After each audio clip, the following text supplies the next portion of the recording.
बड़ी खबर दिल्ली से है, जहां पर एमसीडी मेयर का चुनाव हो रहा है। एमसीडी चुनाव की वोटिंग शुरू हो गई है।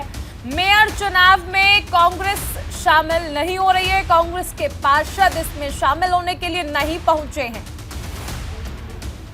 अब दिल्ली मेयर का चुनाव आम आदमी पार्टी वर्सेस बीजेपी हो गया है। मेयर पद पर अगर हम बात कर लें तो घमासान जारी है। सीधी तस्वीरें भी आपको दिखाई जा रही हैं सिविक सेंटर से, जहां पर आप देख सकते हैं कि वोटिंग जो है वो शुरू हो चुकी है। पहले मेयर का चुनाव होना है और उसके बाद डिप्टी मेयर का चुनाव होगा। आज दिल्ली को उसका मेयर मिल जाएगा। अब से पहले 3 बैठक हुई जो कि हंगामे के भेंट चढ़ी। मामला आम आदमी पार्टी सुप्रीम कोर्ट लेकर पहुंची, जहां से ये स्पष्ट किया गया कि चुनाव कराया जाए जिसमें जो मनोनीत पार्षद हैं वो वोट नहीं करेंगे। दिल्ली के एमसीडी मेयर का चुनाव। आम आदमी पार्टी के पार्षद हैं, उनकी तबीयत ठीक नहीं है और उस समय सदन के अंदर ही सहयोगी नमित त्यागी सिविक सेंटर से हमारे साथ जुड़ गए हैं। नमित, आखिरकार ये माना जा रहा है कि आज दिल्ली को उसका मेयर मिल जाएगा, क्योंकि अब से पहले हमने देखा 3 बैठकें हुई, तीनों हंगामे के भेंट चढ़ गई, लेकिन अब वोटिंग जो है वो शुरू हो गई। हालांकि कांग्रेस इसमें शामिल नहीं हो रही है।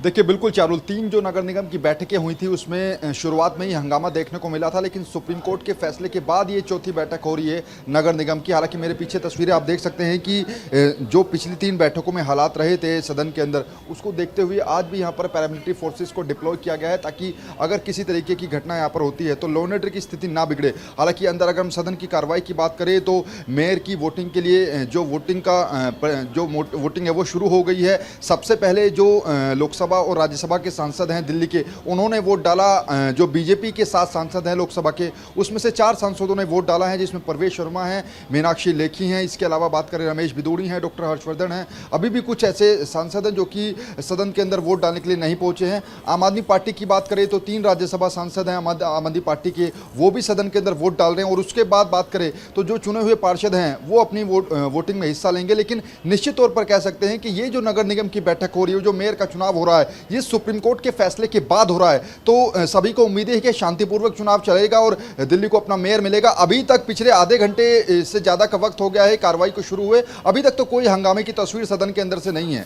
नमित, आम आदमी पार्टी के जो पार्षद हैं, जो नेता हैं, वो लगातार विक्ट्री साइन दिखा रहे हैं। जाहिर सी बात है, जो उनकी मांगी थी, जो वो लगातार कह रहे थे कि जो मनोनीत पार्षद हैं वो वोट नहीं डालेंगे, और ऐसा ही उनके हक में फैसला जो है, आदेश जो है वो माननीय सुप्रीम कोर्ट ने दिया, जिसके बाद विक्ट्री साइन हम देख रहे हैं आम आदमी पार्टी की तरफ से। बीजेपी में किस तरह की हलचल है? आप वहां पर मौजूद हैं, क्या वो भी उस कदर उसी तरह से आश्वस्त है अपनी जीत को लेकर जिस तरह आम आदमी पार्टी है?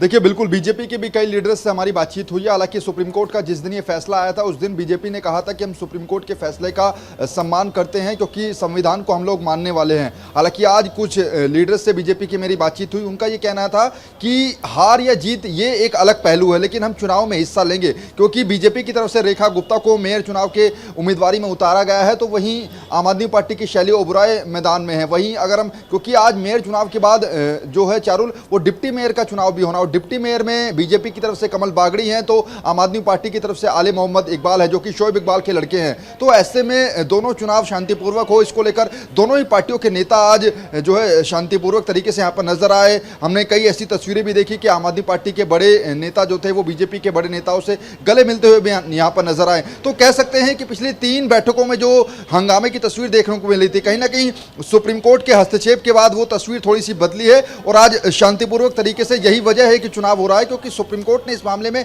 हस्तक्षेप किया। और जो 2 बड़ी मांगे आम आदमी पार्टी ने याचिका में लिखी थी, पहली मांग ये कि जो एल्डरमैन है, यानी कि जो मनोनीत पार्षद हैं, वो मेयर और डिप्टी मेयर की वोटिंग में हिस्सा नहीं लेंगे। उसको सुप्रीम कोर्ट ने भी इस बात को कहा कि आर्टिकल 243R में ये नहीं लिखा है कि जो मनोनीत पार्षद हैं वो मेयर की वोटिंग में हिस्सा लेंगे। वो मांग मान ली गई। दूसरी मांग आम आदमी पार्टी की ये थी कि तीनों चुनाव एक साथ नहीं होने चाहिए, यानी कि मेयर, डिप्टी मेयर और स्टैंडिंग कमेटी का जो चुनाव है वो एक साथ कराने की बात पिछली बार की जब बैठक हुई थी नगर निगम की तीसरी बैठक, उसमें जो पीठासीन अधिकारी हैं सत्या शर्मा, उन्होंने तीनों चुनाव को एक साथ कराने की मांग रखी थी, जिसके बाद आम आदमी पार्टी के पार्षदों ने हंगामा किया था। तो सुप्रीम कोर्ट ने आम आदमी पार्टी की वो मांग भी मान ली थी, यानी कि तीनों चुनाव एक साथ नहीं होंगे, पहले मेयर का चुनाव होगा और फिर मेयर जो बनेगा वही डिप्टी मेयर का चुनाव कराएगा। बिल्कुल नमित, अभी कितना और इंतजार अभी, क्योंकि हम देख रहे हैं कि वोटिंग जो है वो चल रही है, कितनी देर का इंतजार अभी, वोटिंग कितनी लंबी और चलेगी जिसके बाद दिल्ली को मेयर मिलेगा? देखिए लगभग जो मेरे सोर्सेज बता रहे हैं 1.5 घंटे का वक्त लगेगा, क्योंकि 250 पार्षद हैं, इसके अलावा जो 10 सांसद हैं दिल्ली के, जिसमें से 7 लोकसभा और 3 जो राज्यसभा सांसद हैं, इसके अलावा 14 ऐसे विधायक हैं जो कि मेयर की वोटिंग में हिस्सा लेंगे। कुल मिलाकर 274 सदस्य जो हैं वो वोटिंग करेंगे। वोटिंग के लिए एक प्रोसेस बनाई गई है, 3 अलग अलग कलर्स की पेटियां हैं, जिसमें पहली पेटी जो है वो मेयर की है, दूसरी पेटी डिप्टी मेयर और तीसरी पेटी स्टैंडिंग कमेटी की, यानी कि 1.5 घंटे का वक्त होगा, क्योंकि 274 सदस्य अगर वोट डालेंगे तो कम से कम 1.5 घंटे का वक्त तो लगेगा। एक बार थोड़ा सा फिर से ये तस्वीरें दिखा दूं चारुल, क्योंकि जैसे जैसे जो अभी जो लीडर्स रह गए हैं, यानी कि जिस बात का जिक्र मैं पहले कर रहा था कि जो बीजेपी के कुछ सांसद अभी भी बाकी है जो कि सदन के अंदर नहीं पहुंच सके हैं, शायद देरी की वजह से या फिर कोई उनका पर्सनल कार्य होगा उस वजह से। अभी धीरे धीरे मनोज तिवारी की बात करें वो नहीं पहुंचे हैं, रमेश भिदोड़ी की बात करें वो अभी सदन के अंदर नहीं पहुंचे हैं, गौतम गंभीर अभी सदन में नहीं पहुंचे हैं। तो निश्चित तौर पर उन लोगों को अभी वोटिंग में हिस्सा लेना बेहद जरूरी है, क्योंकि 274 का आंकड़ा है, 274 सदस्य वोट करेंगे और 274 में से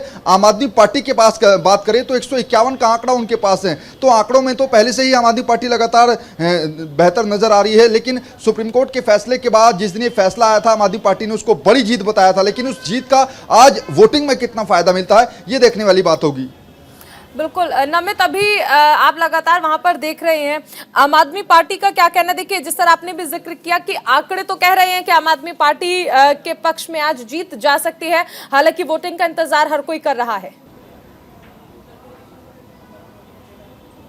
देखिए बिल्कुल यहाँ पर चारुल 2 बातें समझने वाली है। पहला ये कि अगर आम आदमी पार्टी के कुछ पार्षदों ने क्रॉस वोटिंग नहीं की तो सीधे तौर पर आम आदमी पार्टी का मेयर बनना तय है, क्योंकि ये जो मेयर बनेगा, जो आम आदमी पार्टी की तरफ से उम्मीदवार हैं, पहली महिला मेयर ही बनेगी, ये पहले से ही कानून में नियम है। ये मेयर बनेगा केवल 31 मार्च तक के लिए, क्योंकि जो एमसीडी का कार्यकाल होता है वो 31 मार्च तक का ही होता है। 31 मार्च के बाद फिर दोबारा से मेयर के लिए वोटिंग होगी, लेकिन उसमें डिफरेंट ये होगा कि जो इस बार मेयर बनेगा, यानी कि अगर आम आदमी पार्टी जीतती है और शैली ओबराय मेयर बनती हैं, तो जो 1 अप्रैल को चुनाव होगा वो ये जो अभी के मेयर हैं वो उस चुनाव को कराएंगे, यानी कि शैली ओबराय 1 अप्रैल का जो चुनाव होगा वो उस चुनाव को कराएंगी। तो ये थोड़ा सा डिफरेंट जो है वो नजर आ जाएगा, लेकिन इतना जरूर कह सकते हैं कि पहली मेयर चुनाव होगी, जो पहली महिला है वो मेयर बनेंगी और उनके ऊपर चुनौती ज्यादा होगी, क्योंकि महज कुछ ही दिनों के लिए उनको मेयर पद संभालना है। ऐसे में उनकी परीक्षा भी होनी है, क्योंकि दिल्ली के अंदर पिछले 2 महीने से ज्यादा का वक्त हो गया है नतीजों को आए हुए, अभी तक दिल्ली को मेयर नहीं मिला है। तो एमसीडी के तमाम कामकाज जो है वो पूरी तरीके से ठप हैं। तो जो नया मेयर आज बनेगा उसके ऊपर जिम्मेवारी होगी कि मार्च 31 तक वो जो तमाम काम एमसीडी के रुके हुए हैं उनको किस तरीके से पूरा कराए, कैसे उस काम में रफ्तार पकड़े। और ये दूसरी चुनौती भी होगी शैली ओबराय के ऊपर कि अगर उनका कामकाज अच्छा रहा, उन्होंने 31 मार्च तक का जो अपना कार्यकाल है उसमें अच्छा काम किया, हो सकता है आम आदमी पार्टी आगे के लिए भी उन्हीं का नाम जो है आगे कर दे। चलिए आप नजर बनाए रखें नमित, फिलहाल जानकारी के लिए बहुत शुक्रिया।